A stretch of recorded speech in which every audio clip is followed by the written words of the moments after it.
Nah, Assalamualaikum warahmatullahi wabarakatuh. Semangat pagi. Kali ini saya Imamuddin dari Rahmatillah NIM 451241904 dari Ilmu Lingkungan Fakultas MIPA UNES akan mempresentasikan tentang sinar ultraviolet dan kehidupan di bumi. Nah, untuk selanjutnya, apa sih sinar ultraviolet itu?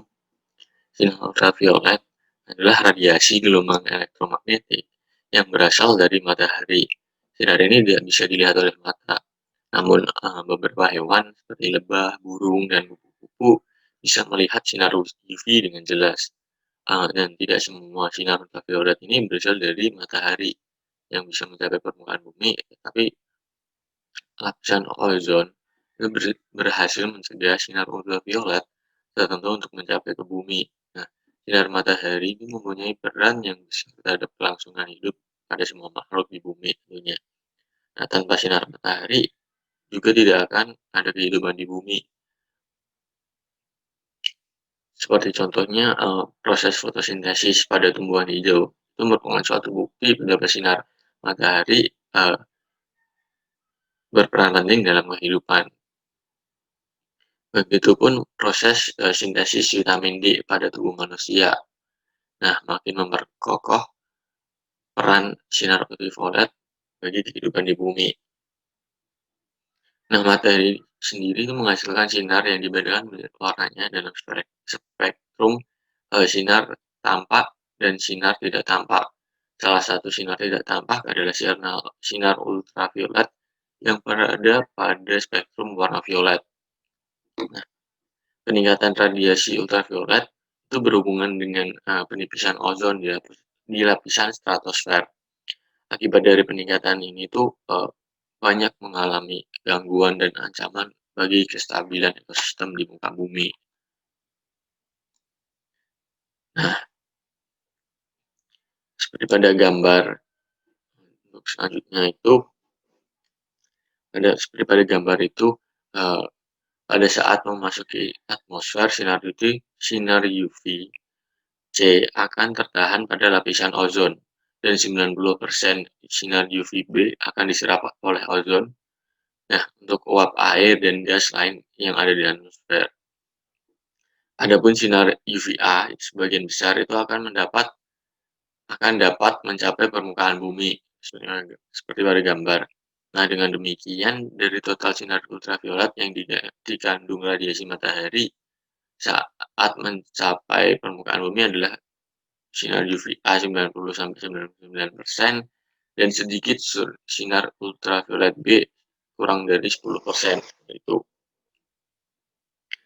Nah, sinar UVA, untuk slide selanjutnya yaitu jenis-jenis sinar ultraviolet. Sinar ultraviolet A yaitu memiliki panjang gelombang 315 sampai 400 nm dan memiliki panjang gelombang yang paling panjang di antara sinar UV lainnya. Perlu kita ketahui bersama juga 95% dari sinar ultraviolet yang mencapai bumi adalah sinar UVA seperti yang dijelasin di awal tadi. Nah, sinar ini dianggap sebagai sinar ultraviolet yang paling kuat dan mampu menembus awan serta kaca dan bahkan tetap ada di saat cuaca mendung ataupun hujan. Sinar UVA ini juga dapat menyerap lebih dalam hingga ke lapisan dermis. Lapisan dermis itu adalah lapisan kulit kedua setelah epidermis ya. Nah, dermis ini mempunyai fungsi sebagai pelindung dalam tubuh. Nah, untuk yang kedua yaitu sinar UVB. Sinar UVB memiliki panjang gelombang 280 sampai 315 nm. Nah, sinar UVB dapat terserap oleh awan dan tidak dapat menembus kaca. Namun paparannya hanya dapat menjangkau lapisan epidermis kulit. UVB ini dapat menyebabkan kulit memerah, perih, dan terbakar. Nah, untuk sinar UVC memiliki panjang gelombang yang paling pendek yaitu 180 sampai 280 nm dan merupakan sinar ultraviolet yang paling berbahaya bagi kulit. Namun sinar UVC tidak bisa menembus lapisan ozon sehingga sinar ini tidak bisa mencapai permukaan bumi. Nah, untuk selanjutnya, beberapa faktor yang memengaruhi sinar UVB ini mencapai permukaan bumi. Yang pertama itu ada sudut datang sinar matahari. Semakin tegak akan semakin banyak mengandung sinar ultraviolet. Yang kedua ada posisi lintang tempat. Semakin ke kutub, sinar ultraviolet akan semakin kecil. Yang ketiga ada tutupan awan. Semakin banyak awan sinar ultraviolet yang sampai akan semakin kecil juga. Yang keempat, ketinggian. Semakin tinggi suatu tempat, maka sinar ultraviolet yang diterima akan semakin besar. Yang kelima ada lapisan ozon. Semakin banyak ozon di lapisan atas, maka semakin banyak menyaring sinar ultraviolet. Tapi juga ketika sinar lapisan ozon ini semakin ketebalannya sangat banyak, itu juga akan mempengaruhi ekosistem di bumi. Bumi akan semakin dingin seperti itu. Nah, yang terakhir keenam ada pemantulan pada permukaan bumi. Semakin dapat memantulkan cahaya, maka semakin sedikit sinar ultraviolet yang ada di permukaan bumi. Nah, untuk selanjutnya yaitu ini di gambar peta ada indikator spektrum ya. Nah, di situ terdapat warna putih sampai hijau ya. Eh, skala 0 sampai 2 itu termasuk kategori low atau risiko bahaya rendah. Yang kedua ada warna kuning, nomor 3 sampai nomor 5 itu di kategori moderate atau risiko bahaya sedang.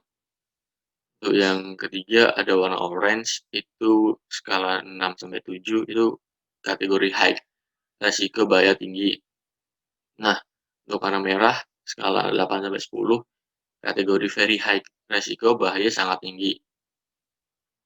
Untuk ungu itu skala lebih dari 11, yaitu ekstrim, risiko bahaya sangat eh, sangat ekstrim.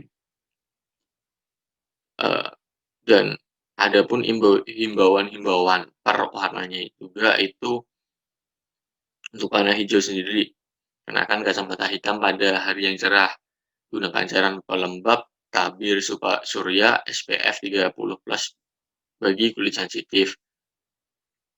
Terus permukaan yang cerah seperti pasir, air, dan salju itu mengingatkan paparan UV. Nah, untuk yang kuning itu ada tetap di tempat teduh pada saat matahari terik siang hari, terus kenakan pakaian pelindung matahari seperti topi lebar, kacamata hitam menghalangi sinar UV, terus sama juga menggunakan pelembab tabir surya SPF 30+ setiap 2 jam. Bahkan di hari berawan pun juga, bukan hanya ketika panas. Terus permukaannya cerah sama, terus ke orange. Warna orange itu kurangi waktu di bawah paparan matahari antara pukul 10 pagi hingga pukul 4 sore. Sama tetap di tempat teduh saat matahari terik ya. Terus kenakan pelindung dari sinar UV juga, terus oleskan tabir surya pelembab surya SPF 30+ setiap 22 jam sekali. Terus untuk warna merah juga sama, minimalkan waktu di bawah paparan 40 di bawah matahari pukul 10 sampai 4 sore.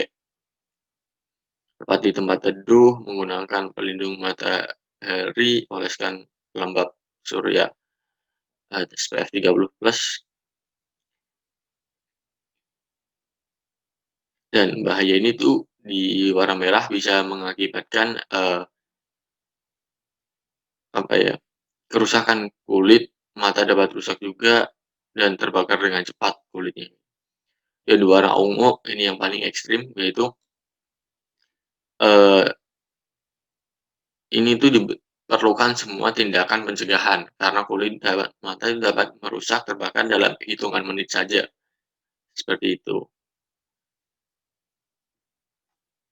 Nah, untuk yang selanjutnya yaitu apa sih dampak dari sinar ultraviolet ini?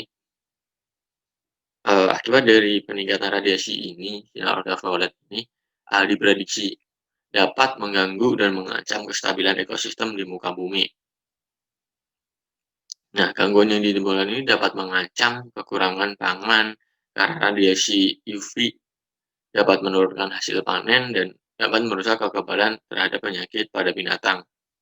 Kalau adapun pada manusia, itu bahaya yang ditimbul berupa gangguan kesehatan. Antara lain itu dapat menimbulkan katarak pada mata, kanker kulit, dan mempengaruhi ketahanan tubuh terhadap serangan berbagai penyakit. Nah, dampaknya juga ketika sinar ultraviolet ini masuk secara berlebihan, maka akan, eee, membuat suhu bumi itu semakin panas, apalagi ketika, lapisan ozon itu menipis. Dan juga ketika lapisan ozon itu semakin tebal, maka juga akan membuat suhu bumi semakin dingin. Maka diperlukan kestabilan, antara lapisan ozon sehingga sinar ultraviolet ini dapat menyeimbangkan suhu bumi, seperti itu. Terus menurut EPA memperkirakan sebesar 0,3 sampai 0,6%, peningkatan katarak disebabkan oleh penurunan ozon sekitar 1%. Nah, sekian presentasi, dari saya, kurang lebihnya, mohon maaf. Wassalamualaikum warahmatullahi wabarakatuh.